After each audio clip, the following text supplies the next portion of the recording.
কেমন আছেন সবাই? আশা করি সবাই ভালো আছেন। আলহামদুলিল্লাহ, আপনাদের দয়ায় আমিও ভালো আছি। তো আজকে আমি মাটির চুলা তৈরি করতেছি, দেখতেই পাচ্ছেন। বানাতে পারি না, তারপরও বানানোর চেষ্টা করতেছি। তো চুলাটা তৈরি করে আজকে আমি এই চুলাটাই রান্না করব। সবাই আমার সাথেই থাকবেন, পাশেই থাকবেন আর দেখতেই থাকুন। বানাতে পারি না, তারপরও চেষ্টা করতেছি, দেখি কি হয়। বানাচ্ছি চুলা বানানোর পরে আজকে এই চুলায় রান্না করব।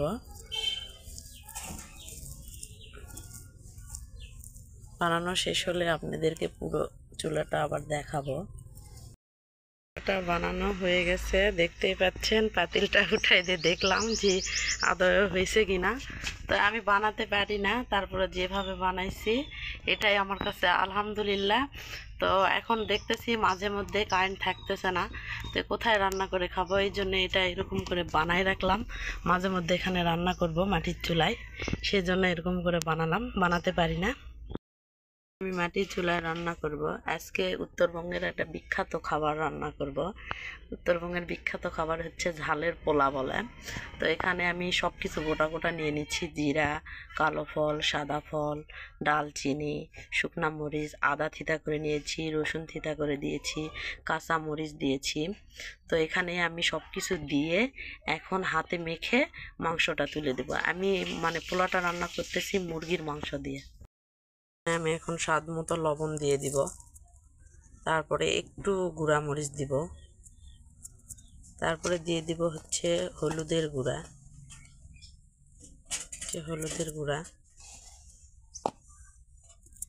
তারপরে দিয়ে দিব হচ্ছে তেল পরিমাণ মতো, লাগলে পরে আবার দিব। তারপরে এখানে দেব গোলমরিচের গুঁড়া, দিতে ভুলে গেছি। এখানে গোলমরিচের গুঁড়া একটু অ্যাড করলাম। তারপরে এটাকে হাতে মাখবো, ভালো করে এটা মেখে নিব। মেখে এখানে মুরগির মাংসটা দিয়ে একটু মাখবো। তারপরে এখানে চুলায় উঠাই দিব, ভালো করে মেখে নিয়ে চুলায় উঠা দিব। পানি দিতে হবে না, এখান থেকেই পানি বের হবে। এটা উঠাই দিয়েছি, তো অনেক সুন্দর জ্বলতেছে। রোদে বসে বসে পোলাওটা রান্না করতেছি, ভালোই লাগতেছে শীতের সময়। তো মাঝে মধ্যে খড়ি দিয়ে রান্না করার জন্যই চুলাটা তৈরি করলাম আজকে। পারি না, তারপরও বানালাম এভাবে। তারপরও অনেক সুন্দর জ্বলতেছে।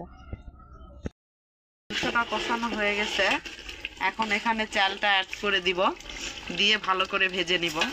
চালগুলা দিয়ে দিলাম, এখন এটা ভাজবো 5 মিনিটের জন্য। আমি গরম পানি করে নিয়েছি, 5 মিনিট পরে এখানে গরম পানি দিয়ে দিয়েছি। এটা আবার ঢেকে রাখবো।